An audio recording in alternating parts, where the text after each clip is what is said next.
देश में दो बीजेपी नेताओं की सीधी सीधी लड़ाई आप पिछले कुछ दिनों से देख रहे होंगे और वो नाम है संगीत सोम और संजीव बालियान। ये दो बीजेपी नेता जो कि खुलकर इस वक्त आमने सामने हैं। लेकिन संगीत सोम को लेकर एक नया विवाद खड़ा हो गया है। दरअसल सोशल मीडिया पर एक लेटर हद से ज्यादा वायरल हो रहा है जो कि संगीत सोम के नाम के लेटर पैड पर है, जिसमें संजीव बालियान को लेकर गंभीर आरोप लगाए गए हैं। लेटर में लिखा गया है कि संजीव बालियान की तरफ से पिछले 5 सालों में अवैध तरीके से विकास कार्यों के नाम पर जमकर भ्रष्टाचार किया गया है और तो और ये भी आरोप लगाए गए हैं कि गुंडागर्दी के जरिए हजारों करोड़ रुपए की संपत्ति भी इकट्ठा की गई है।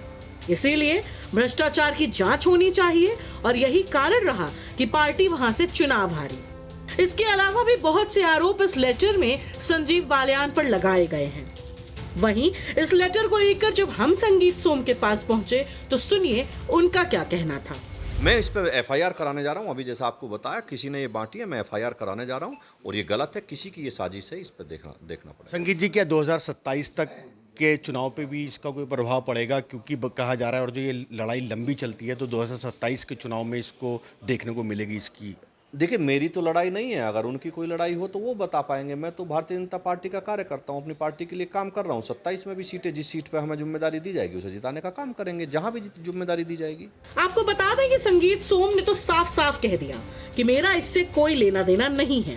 इसी के साथ अब इस मामले में संगीत सोम की ओर से थाने में तहरीर दर्ज करा दी गई है। संगीत सोम के निजी सहायक चंद्रशेखर की ओर से मेरठ के लाल कुर्ती थाना में एक शिकायत पत्र दिया गया है, जिसमें कहा गया है कि किसी अज्ञात व्यक्ति ने गलत तरीके से फर्जी लेटर तैयार कर प्रेस विज्ञप्ति बनाकर बांटा, जिसमें संगीत सोम का लेटर हेड गलत तरीके से इस्तेमाल किया गया है। उक्त प्रेस विज्ञप्ति से किसी प्रकार का उनका कोई लेना देना नहीं है। इस संबंध में रिपोर्ट दर्ज कर आवश्यक कार्यवाही करने की कृपा करें। वहीं इस मामले में अब तूल पकड़ लिया है। वायरल लेटर में संजीव सहरावत नाम के शख्स का भी जिक्र है और लेटर के वायरल होते ही उन्होंने संगीत सोम पर मानहानि का मुकदमा ठोक दिया है, जो कि संगीत सोम के लिए एक बड़ा सिरदर्द बन सकती है, क्योंकि वायरल लेटर में ये बड़ा आरोप लगाया गया है कि संजीव बालियान को संजीव सहरावत ने ही ऑस्ट्रेलिया में जमीन दिलवाई थी।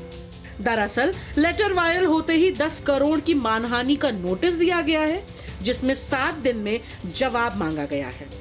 फिलहाल अब ये देखना दिलचस्प होगा कि संजीव बालियान की ओर से इस पर क्या जवाब आता है। मेरठ से उस्मान चौधरी के साथ ब्यूरो रिपोर्ट, यूपी तक।